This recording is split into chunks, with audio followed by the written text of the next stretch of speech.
अस्सलामुअलैकुम। आज बना रहे हैं एक बहुत ही जबरदस्त सा कॉम्बिनेशन मेथी को कीमे के साथ। एक बार यम्स फूड के तरीके से बनाइए, आपको बहुत पसंद आएगा। तो मेथी कीमा बनाने के लिए एक पतीली में आधा कप तेल लेकर इसको हल्का सा गर्म कर लेंगे। अब इसमें लेंगे ये 2 बड़े साइज की चॉप की हुई प्याज और इस प्याज को हल्का सा ट्रांसपेरेंट हो जाने तक पकाएंगे। जैसे ही प्याज ट्रांसपेरेंट होगी, इसमें डालेंगे कुछ साबुत मसाले, जिसमें आधा चाय का चमचा साबुत सफेद जीरा, 8 से 10 अदद साबुत काली मिर्च, 3 से 4 अदद लौंग, एक छोटे साइज का दालचीनी का टुकड़ा और एक छोटे साइज का तेज पत्ता जिसे तोड़ लिया है, इसमें डाल लेंगे। अब इन मसालों को प्याज के साथ मिक्स करते हुए फ्राई करेंगे, जिससे प्याज भी थोड़ी और पक जाएगी और इसके किनारे हल्के से सुनहरी हो जाएंगे। अब जैसे ही प्याज के किनारे हल्के से सुनहरी होंगे, इसमें ये आधा किलो यानी 500 ग्राम कीमा, जो कि हाथ का मोटा मोटा कुटा हुआ है, आप बीफ या मटन जो चाहे इस्तेमाल करें, इसमें डाल लीजिए। साथ ही इसमें 1 खाने का चमचा लहसुन अदरक का पेस्ट डालकर अब इस कीमे और लहसुन अदरक को प्याज के साथ मिक्स करते हुए इसकी भुनाई करेंगे, जिससे कीमे का पानी खुश्क हो जाएगा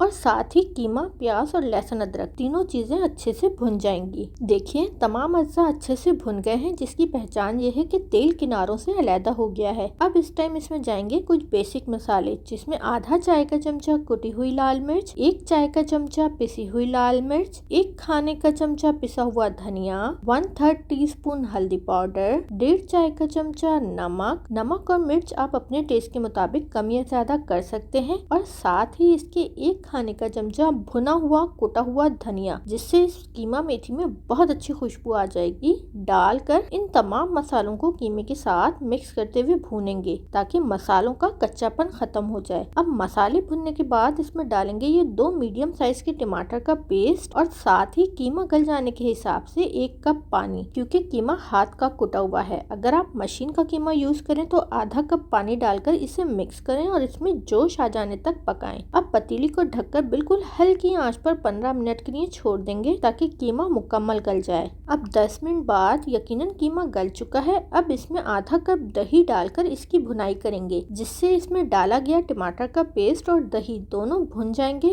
तमाम पानी खुश्क हो जाएगा और तेल कीमे के ऊपर आ जाएगा। देखिए तेल कीमे के ऊपर आ गया है। अब इसमें ये 300 ग्राम मेथी के पत्ते, जिन्हें धोकर बिल्कुल बारीक काट लिया है, इसमें डालकर मिक्स करते हुए पकाएंगे, जिससे मेथी से पानी रिलीज होगा और मेथी के पत्ते नरम हो जाएंगे। अब इसको इतना पका लीजिए कि मेथी से रिलीज होने वाला पानी खुश्क हो जाए, क्योंकि कीमा मेथी भुना हुआ होता है। अगर आप फिर भी इसमें ग्रेवी रखना चाहें तो मेथी के गल जाने के बाद आंच को स्लो करके तेल के ऊपर आ जाने तक पका लीजिए। इस तरह इसमें ग्रेवी भी रहेगी और तेल भी ऊपर आ जाएगा, पर मैं इसे भुना हुआ रखूंगी तो मेरे हिसाब से बहुत मुनासिब है। अब ये कीमा मेथी तैयार है। अब फ्लेम बंद कर देंगे और इसे सर्विंग डिश में निकालकर गर्मा गर्म चपाती के साथ सर्व करेंगे। तो कैसी लगी आप लोगों को ये कीमा मेथी की रेसिपी, जरूर बताइएगा। शुक्रिया।